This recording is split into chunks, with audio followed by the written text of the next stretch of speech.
Hello everyone, welcome to Achievers of Science and Commerce. Myself Nishtha and I am going to teach you class 10 science today. So the chapter which we are going to start with is light. That is light में दो topic हम discuss करेंगे, एक करेंगे reflection and refraction. तो ये दोनों चीजें हम इसमें डिस्कस करेंगे. सबसे पहले हम बात करते हैं लाइट. लाइट क्या है? लाइट एक वो हमारी एनर्जी की फॉर्म है जिसकी हेल्प से हम कोई चीज को देख सकते हैं. सो मीन्स जो हमारी लाइट है वो तभी हमें दिखाई देगी कोई चीज क्योंकि तब लाइट प्रेजेंट होगी उसमें. सो लाइट की रिफ्लेक्शन जब तक नहीं होगी, वो रिफ्लेक्ट होके उस ऑब्जेक्ट से हमारी आईज पे नहीं जाएगी तो हम कोई चीज विजिबल नहीं कर सकते. तो जो लाइट है वो हमेशा कोशिश करती है कि स्ट्रेट लाइन में ट्रेवल करे. तो लाइट का जो पाथ है that is always a straight line. ठीक है, और उस स्ट्रेट लाइन पाथ को हम क्या बोल सकते हैं? Ray of light. Ray of light means a straight line path that a light follows, that is called a ray of light. उसको हम क्या बोलेंगे? Ray of light. अब हम आ जाते हैं सबसे पहले कि लाइट का नेचर कैसा है. लाइट एक फॉर्म ऑफ एनर्जी है. ठीक है, कौन सी एनर्जी से मिलती है हमें? इलेक्ट्रिकल एनर्जी से मिलती है या हीट एनर्जी से मिलती है, दैट डिपेंड्स. अब जो लाइट है उसके दो तरह का नेचर है. एक वेव नेचर है, एक पार्टिकल नेचर है. ये हम लोग डिस्कस करेंगे in the class first one कि वेव नेचर कैसे है और पार्टिकल नेचर कैसे है. पर फिलहाल के लिए इतना पता होना चाहिए कि लाइट में वेव नेचर भी है, वो कहीं पे स्ट्राइक भी कर सकती है, और पार्टिकल नेचर है वो स्ट्राइक कर सकती है, और वेव नेचर भी है ट्रैवल कर सकती है.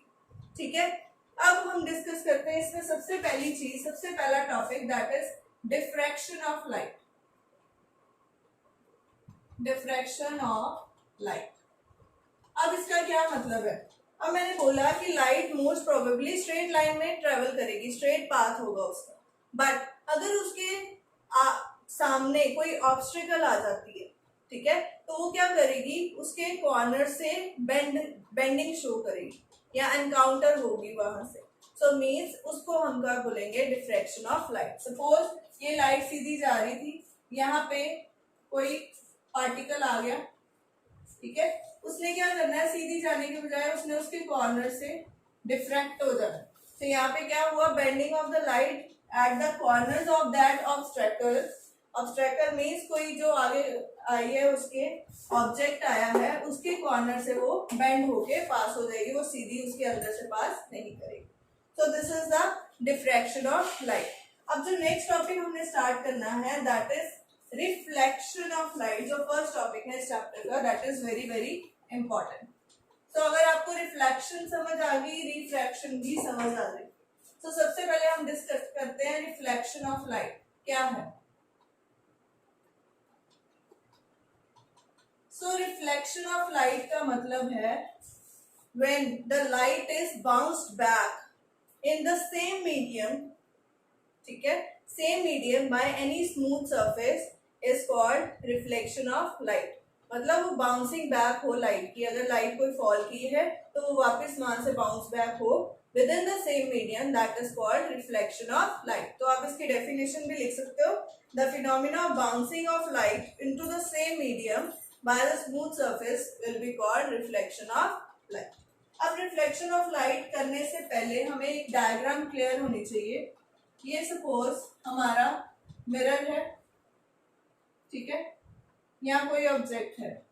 सपोज यहाँ पे हमने एक परपेंडिकुलर ड्रॉ किया जिसको हम नॉर्मल बोलते हैं. Normal is the perpendicular at the surface. अब यहाँ पे सपोज एक लाइट इंसिडेंट की है at angle I. This is a ray of light that is called incident ray. Incident ray क्या है? जो फॉल कर रही है, ठीक है, किसी ऑब्जेक्ट के ऊपर, और यहाँ पे अगर वो स्ट्राइक करके वापस बाउंस बैक हो जाएगी. सो ये एंगल उसका सपोज R है. सो this will be the reflected रे. अब ये सारा कुछ with in the same medium हो रहा है.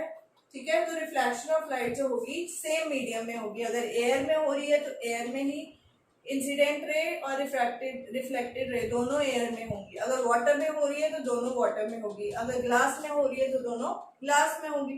सो मीडियम सेम रहेगा इस केस में, रिफ्लेक्शन के केस में। सो इंसिडेंट लाइट क्या हुई?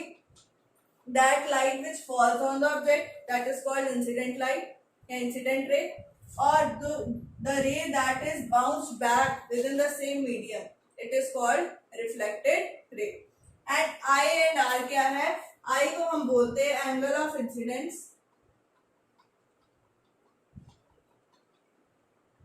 and R is the angle of reflection. So incident angle of incidence क्या हुआ? The angle which the incident ray forms with the normal will be called angle of incident. Similarly, angle of reflection क्या हुआ? The angle which the reflected ray forms with the normal is called angle of reflection. So अब ये हमारा clear होगी diagram में क्या है, angle of incident, angle of reflection, incident ray and reflected रे, and this is the surface that reflects the light. अब हम इससे आगे आ जाते हैं लॉज ऑफ रिफ्लेक्शन। ये हम ऑलरेडी भी कर चुके हैं पर फिर भी दोबारा से एक बार डिस्कस कर लेते हैं। सो लॉज ऑफ रिफ्लेक्शन, इसके दो लॉज हैं। फर्स्ट लॉ क्या कहता है? The incident ray, the normal ray and the reflected ray all lie in the same plane at the point of incident. So उन्होंने क्या बोला? Incident ray, normal and reflected ray at the point of incidence, point of incidence जहां पे वो incident ray strike कर रही है, at the point of incidence क्या है? Lie in the same plane. ये आ गया first. Second, angle of incidence must be equal to angle of reflection. जो भी हमने किया वो दोनों सेम एंगल पे होने चाहिए, इस तरह से ये एंगल और ये एंगल दोनों इक्वल होने चाहिए। So these are the laws of reflection. अब हमारा जो नेक्स्ट टॉपिक स्टार्ट होने लगा है, ये तो था बेसिक ऑफ द चैप्टर। अब हम न्यू टॉपिक स्टार्ट कर रहे हैं, दैट आर मिरर्स। मिरर्स क्या है? मिरर्स वो रिफ्लेक्टिंग सरफेस है जो लाइट को रिफ्लेक्ट कर सकता है, ठीक है। That surface which can reflect the light that is called mirror, ठीक है। मिरर हम लोगों ने घरों में अपने आप देखा हुआ है कैसा होता है। अब इसमें बड़े तरह के मिरर्स आते हैं। फर्स्ट होते हैं प्लेन मिरर्स जो हम लोग घरों में यूज करते हैं।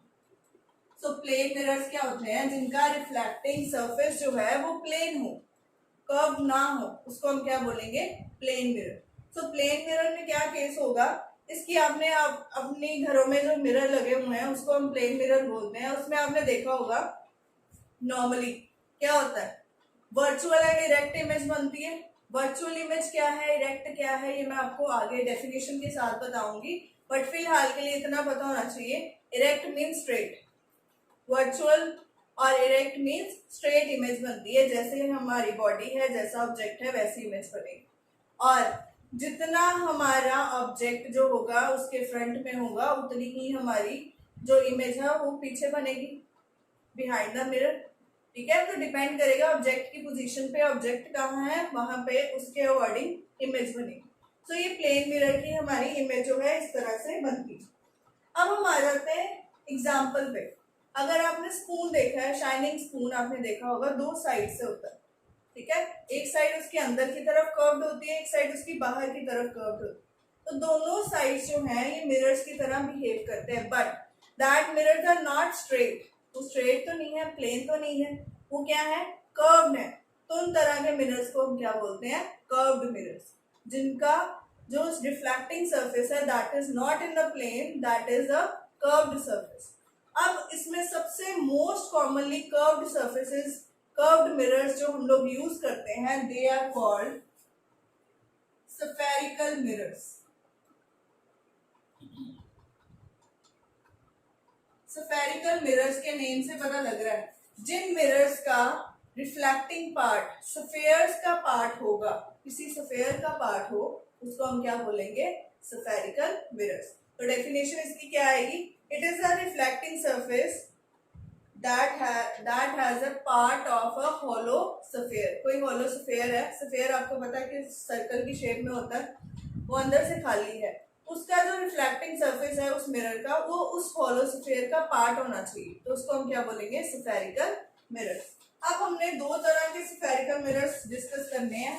सो टाइप्स ऑफ स्फेरिकल मिरर्स।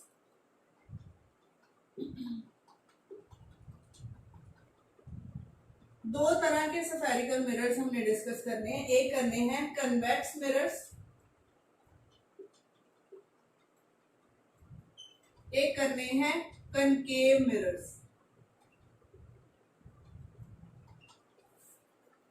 अब इन दोनों में डिफरेंस क्या है? कन्वेक्स मिरर का जो रिफ्लेक्टिंग सरफेस है दैट इज आउटवर्ड्स, इस साइड से वो रिफ्लेक्ट कर सकता है। तो ये पीछे वाली साइड जो है इट विल बी पेंटेड, ये पेंटेड होगी, ठीक है। तो यहां से रिफ्लेक्शन नहीं हो सकती जो पेंटेड पार्ट है। सो कन्वेक्स मिरर का जो कर्व्ड पार्ट है, रिफ्लेक्टिंग सरफेस है, that is curved outwards, curved outwards. Clear? But the concave mirror has reflecting surface curved inwards, यहां से रिफ्लेक्ट होगी, सो कर्व्ड इनवर्ड्स।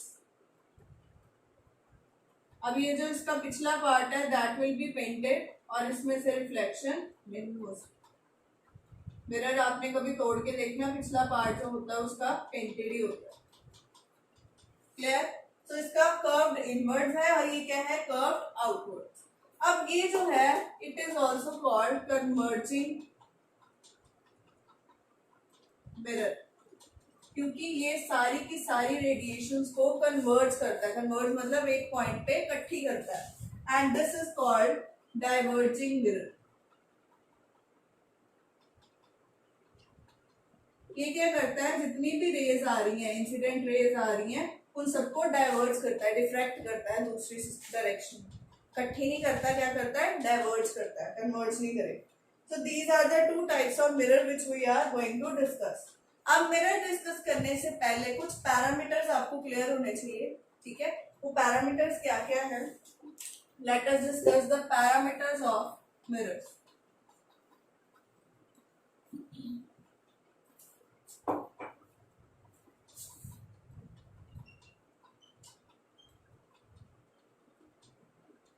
मिरर्स के क्या क्या पैरामीटर्स हैं?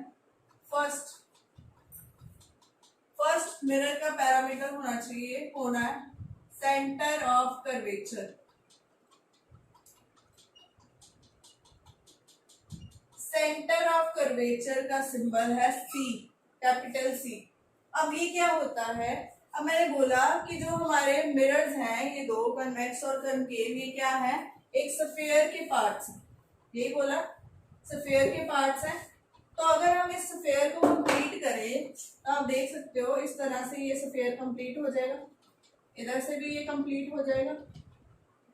तो इस स्फीयर का जो सेंटर होगा that centre will be called centre of curvature, ठीक है। इस सेंटर को हम क्या बोलेंगे? इस स्फीयर के सेंटर को centre of curvature. Second, pole of mirror. अब ये मिरर का ये वाला पार्ट जो है ये रिफ्लेक्टिंग है, ठीक है। इस पार्ट का जो सेंटर होगा इसके सामने ही आएगा। इस पार्ट का जो सेंटर होगा वो उसको हम क्या बोलेंगे? पोल। पोल का symbol is capital P. The center of the reflecting surface of a mirror is called pole. Third, radius of curvature, capital R. इस स्फीयर का जो रेडियस है that will be the radius of curvature. Clear? Fourth, अब इसमें हम बात करनी है फोकस। अब मैंने बोला कि ये जो मिरर्स हैं ये किसी पॉइंट पे कन्वर्ज या डाइवर्ज करते हैं। जिस पॉइंट पे जो रेज हैं सारी कन्वर्ज या डाइवर्ज होंगी उस पॉइंट को हम क्या बोलेंगे? फोकस। और फोकस का symbol capital F. So the point at which all the rays that are parallel to the incident ray, जो इंसिडेंट रेज पैरेलल रेज आ रही हैं वो जिस पॉइंट पे कन्वर्ज या डाइवर्ज करेंगी that point will be called focus. Clear? Fifth, focal length. Focal length का सिंबल स्मॉल एफ है। अब फोकल लेंथ मीन्स उस पॉइंट का, सपोज यहाँ पे फोकस है, उस पॉइंट का पोल से distance, that is the focal length. So focal length क्या है? Distance of the focus from the pole of the mirror, that is called focal length. अब हम आ जाते हैं principal axis. Principal axis is the line that is joining the pole and center of curvature of the sphere. So वो straight line जो pole और center of curvature को meet करवाती है उस line को हम क्या बोलेंगे? Principal axis. This is the principal axis. जो भी rays incident होंगी वो इसके parallel होंगी इस तरह से, तो इसको हम क्या बोलेंगे? Principal axis. अब लास्ट हमारा रह गया अपर्चर।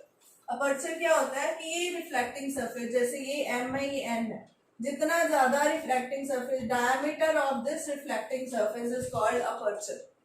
ठीक है? अपर्चर किसको बोलते हैं? इस डायमीटर को, जितना रिफ्लेक्टिंग पार्ट है उसका diameter, that is called aperture. अब हमने यहाँ पे एक रिलेशनशिप करना है, जो आर है, radius of curvature will always be equal to 2 times the focal length. ये एक रिलेशनशिप है, ये हमेशा होना चाहिए कि जो फोकल लेंथ है that will be twice of the radius. ये हमारे आगे डिफरेंट पैरामीटर्स जो हमने इसमें यूज करना है। अब हम आ जाते हैं ray diagrams. Let us come to the ray diagrams now. So special rays, topic क्या है? Special rays for the formation of image. कौन कौन सी रेज हैं जो इमेज फॉर्मेशन कर सकती हैं? ठीक है? सो फर्स्ट रे हमने लेनी है ए। हमने दो तरह के मिरर्स लिए, एक कनकेव और एक कन्वेक्स। अब फर्स्ट रे हमने क्या लेनी है? प्रिंसिपल एक्सिस हमारी पता है, ये वाली है। ठीक है? फर्स्ट रे वो रे होगी जो parallel to the principal axis होगी। सपोज हम यहाँ से एक इंसिडेंट रे कर रहे हैं, ठीक है? ये इंसिडेंट रे है। अब इंसिडेंट रे ने रिफ्लेक्शन शो करनी है, रिफ्लेक्टेड रे के फॉर्म में कन्वर्ट होना है। तो यहाँ पे हमारा अगर नॉर्मल है तो नॉर्मल किसको बना, यहाँ पे सेंटर ऑफ कर्वेचर है, उसको ज्वाइन करेंगे जब तो नॉर्मल बन जाएगा। अब ये हमारा हो गया एंगल ऑफ इंसिडेंस। तो आप देखोगे कि अगर इंसिडेंट रे इस पॉइंट पे आके स्ट्राइक की तो यहीं से ये क्या होनी है? रिफ्लेक्ट होनी है वापस। ठीक है? और ये रिफ्लेक्ट होके कहाँ पे जाएगी? फोकस से पास होती जाएगी। So this will be the angle of reflection. तो this is the focus and this is the centre of curvature. और ये डिस्टेंस जो है ट्वाइस होगा इसका। ये फोकल लेंथ थी और ये क्या था? Radius of curvature. So this will be the twice of this, जो अभी हमने रिलेशन किया r इज इक्वल टू 2। अगर हम इस केस में डिस्कस करते हैं तो आप देखोगे यहाँ पे क्या हो रहा है? ये रे कन्वर्ट हो रही है इस पॉइंट पे। इस केस में क्या होगा? अगर ये रे इधर गई, इसने डाइवर्ज होना है, मतलब डाइवर्ज मतलब पीछे की तरफ जाएगी। ठीक है? अब ये इंसिडेंट रे थी तो नॉर्मल, अब इसका सेंटर ऑफ कर्वेचर किस साइड पे बनेगा? इस साइड पे। तो ये सपोज सेंटर ऑफ कर्वेचर है। अब ये इसको जब बैक प्रोसीड करोगे आप इस रे को, तो ये जिस पॉइंट से पास करेगी इसको डॉटेड प्रोसीड करेगी, क्योंकि ये हमने की एक्चुअली ये किधर गई इस साइड पे, तो ये एंगल ऑफ रिफ्लेक्शन है, ये एंगल ऑफ इंसिडेंट है, this is angle of reflection which forms reflected ray, और ये क्या है इंसिडेंट रे। तो यहाँ पे हमारा आ जाएगा फोकस और यहाँ पे हमारा आ जाएगा centre of curvature. So in case of convex mirror it is diverging and in case of concave mirror it is converging. So first case हमारा ये है। अब second case है if the rays pass through the focus, focus से pass हो रही है या appears to pass from focus, फिर क्या होगा।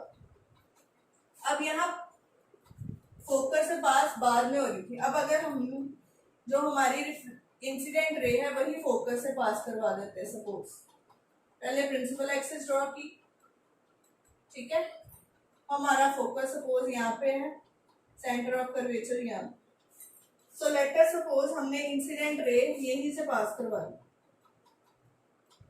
यहाँ स्ट्राइक की, ठीक है, अब नॉर्मल यहाँ पे बनेगा क्योंकि सेंटर ऑफ कर्वेचर यहाँ पे, ये हमारा नॉर्मल आ गया। अब इसने वापस जाना है और ये वापस कैसे जाएगी, parallel to the principal axis, this will be R and this will be I. So क्या हुआ कि अगर हमारी इंसिडेंट रे फोकस से पास कर रही है तो reflected ray will be parallel to the principal axis, इसका ऑपोजिट, पहले क्या थी इंसिडेंट रे पैरेलल थी, रिफ्लेक्टेड फोकस से पास हुई, अब यहाँ पे फोकस से इंसिडेंट रे आ रही तो पैरेलल कौन जाएगी, रिफ्लेक्टेड। सिमिलरली अगर इस केस में देखें, ठीक है, अब इसका फोकस जो है इस साइड पे, सेंटर यहाँ सपोज, अब उन्होंने बोला पास करे या अपेयर टू पास करे। अपेयर टू पास का क्या मतलब है,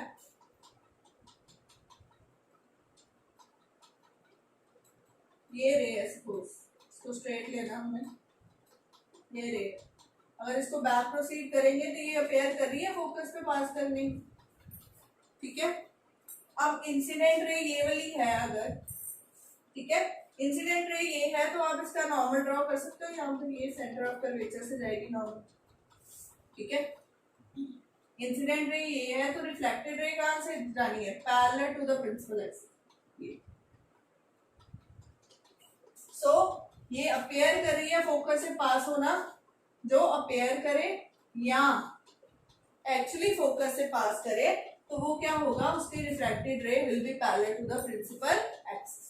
ये दो स्पेशल रेज हमने करी। अब हमने जो नेक्स्ट केस करना है दैट इज अगर सेंटर ऑफ कर्वेचर से पास करे, सपोज हम इसी डायग्राम में कंसीडर कर लेते हैं,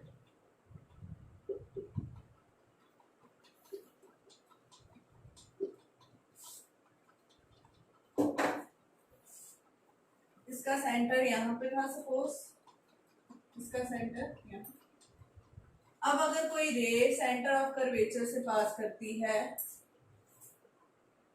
तो वो वापस उसी डायरेक्शन में पास करेगी, कोई एंगल में रिफ्लेक्ट नहीं करेगी क्योंकि ये नॉर्मल में आ रही है, नॉर्मल कोई एंगल ही नहीं बना रही तो रिफ्लेक्टेड का भी कोई एंगल नहीं बनेगा, because angle of incident will always be equal to the angle of reflection. Similarly इस केस में अगर यहाँ से कोई रे आई,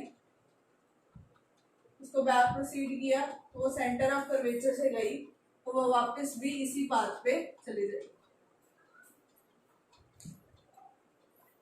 clear? Now the last is if the ray of light passes to the pole, अगर वो पोल पे जाती फिर क्या हो,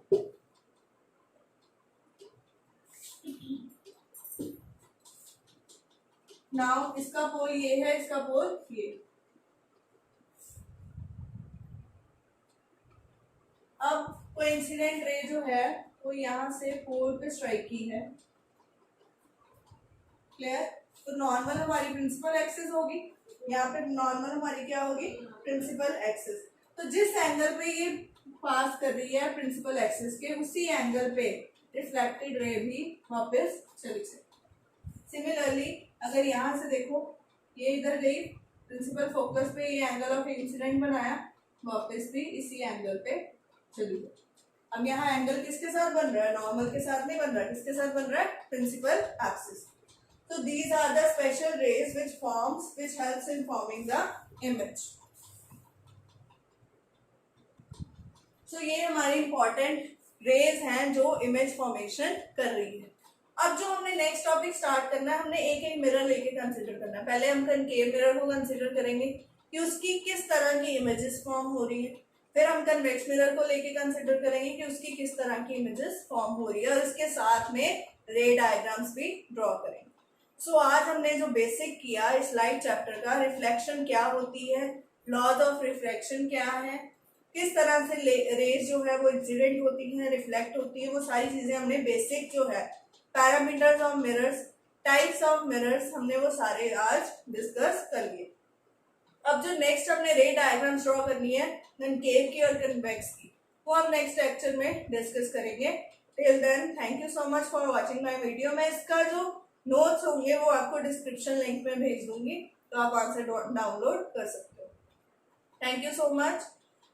Like and subscribe our channel, so please share it with your friends also, and if you have any problem, any query related to the topic, you can send me in the comment box. Thank you so much. Bye bye.